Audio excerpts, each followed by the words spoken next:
তো দেখো পাস্তাটা কতটা সুন্দর হয়েছে।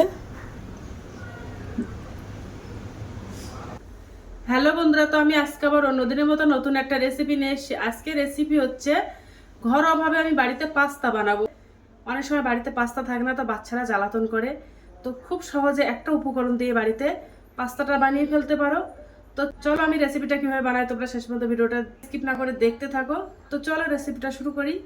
এই পাস্তাটা বানাতে আমার ময়দা লাগবে। তো দেখো আমি এই বাটির এক বাটি ময়দা নিয়ে নিয়েছি। এর মধ্যে 200 গ্রাম ময়দা আছে। প্রথমে আমি একটা গামলা বাটি নিয়ে নেব। তো এবার আমি এই গামলা বাটির ভিতরে ময়দাটা দিয়ে দেব।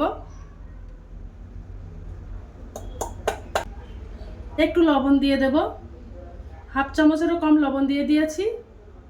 এবার আমি ময়দাটা মেখে নেব। তো এবার আমি জল দিয়ে দেব। জল দিয়ে এবার ময়দাটা মেখে নেব।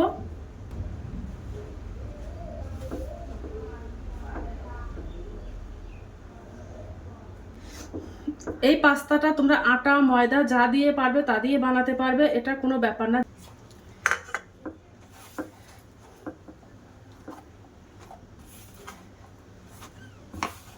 নাও শক্ত নাও নরম করে মেখে নেব, খুব নরম করব না ময়দাটা।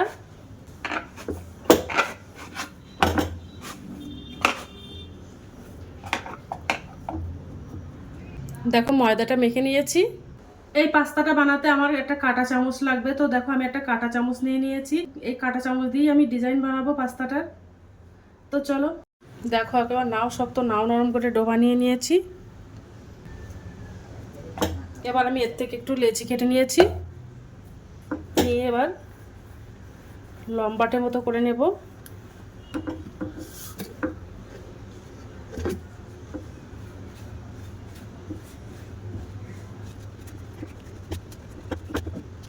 তো দেখো লম্বা মতো করে নিয়েছি। এবার আমি ছুরি দিয়ে ছোট ছোট করে পিস পিস করে কেটে নেব।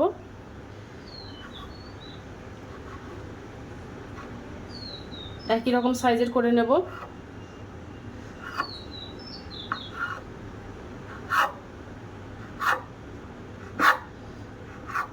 ছোট ছোট সাইজের করে নিয়েছি। এবার আমি ওর থেকে একটা নিয়ে নেব। একটা দলা নিয়ে নিয়েছি। এবার ভালো করে আমি চামচে একটু লম্বা মতো করে নেব। দিয়ে এবার এভাবে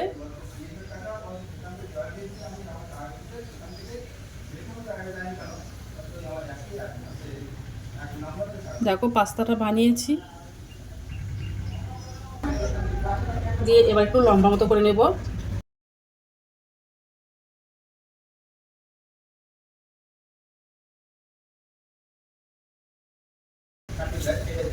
দেখো কত সুন্দর একটা পাস্তা হয়েছে। এবার আমি বাকি পাস্তাগুলো এভাবে বানিয়ে নেব। তো দেখো পাস্তাগুলো সব আমার বানানো হয়ে গেছে। কত সুন্দর হয়েছে দেখো। এবার আমি পাস্তাগুলো সব সিদ্ধ করে নেব। এবার আমি কড়াইতে করে জল গরম করতে দেব। একটু সাদা তেল দিয়ে দেব, একটু লবণ দিয়ে দেব। জলটা ফুটে গেছে। এবার আমি পাস্তাগুলো সব দিয়ে দেব।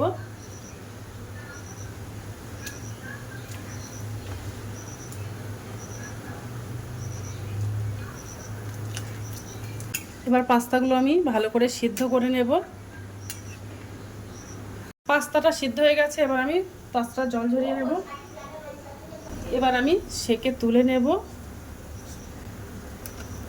পাস্তাটা আমার সিদ্ধ করা হয়ে গেছে। এবার আমি পাস্তাটা রান্না করে নেব। ফ্রাইং প্যানটা গরম হয়ে গেছে। এবার আমি ওর মধ্যে সাদা তেল দিয়ে দেব। বাড়িতে যে মশলাগুলো আছে সেই মশলা দিয়ে আমি আজকে পাস্তাটা বানাবো। তোমাদের কাছে যদি অন্যান্য কোনো মশলা থাকে সেই মশলাগুলোও দিতে পারো, বা কোনো সবজি থাকে। আমার কাছে আজকে কোনো সবজি নেই, তো আমি আজকে একদম সিম্পলভাবে পাস্তাটা বানাবো। তেলটা গরম হয়ে গেছে। এবার কাঁচা লঙ্কা আর পেঁয়াজ কুচিয়ে নিয়েছিলাম, ওটা দিয়ে দিলাম। পেঁয়াজ কাঁচা লঙ্কাটা একটু ভাজা করে নেবো হালকা।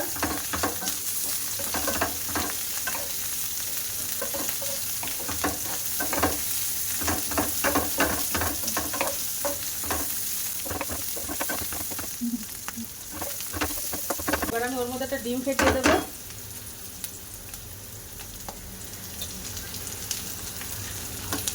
তো ডিমটা ফেটিয়ে দিলাম।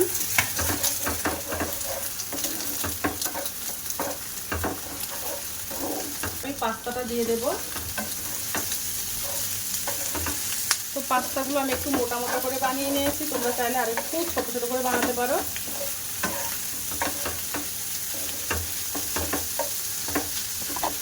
এবার আমি ওর মধ্যে মিট মশলা দেবো। আমার কাছে অন্য আর কোনো মশলা নেই, তার জন্য আমি মিট মশলাটা দিয়ে দিচ্ছি। তোমাদের কাছে যদি ম্যাগি মশলা থাকে ওটাও দিতে পারো। তো মশলাটা দিয়ে দিলাম।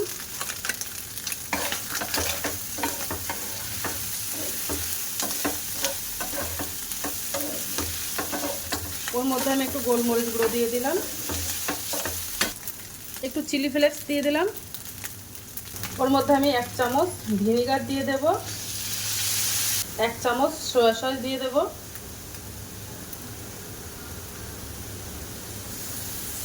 হাফ চামচের কম একটু আজিনামোটো দিয়ে দেবো। এই আজিনামোটোটা রেস্টুরেন্টে ব্যবহার হয়। এই আজিনামোটোটা দিলে খাবারটা আরও টেস্টি হয় বেশি।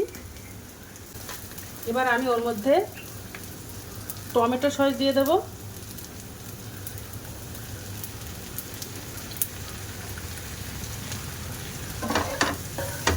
একটু নাড়তে থাকবো। তো আমার পাস্তাটা বানানো হয়ে গেছে। কতটা সুন্দর হয়েছে।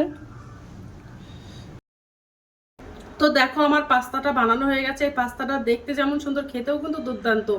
আর একদম বাড়িতে বানানো মানে স্বাস্থ্যকর, একদম বাড়িতে বানানো মানে স্বাস্থ্যকর পাস্তা। তো তোমরা এগুলো বাড়িতে ট্রাই করতে পারো। তো আজকের দিনের মতো ভিডিওটা এখানে শেষ করছি। আগামী দিন আবার একটা নতুন ভিডিও চলে আসবো। তো টাটা, বাই বাই, সবাই ভালো থাকবে, সুস্থ থাকবে। আগামী দিন আবার একটা নতুন ভিডিও দেখা হবে।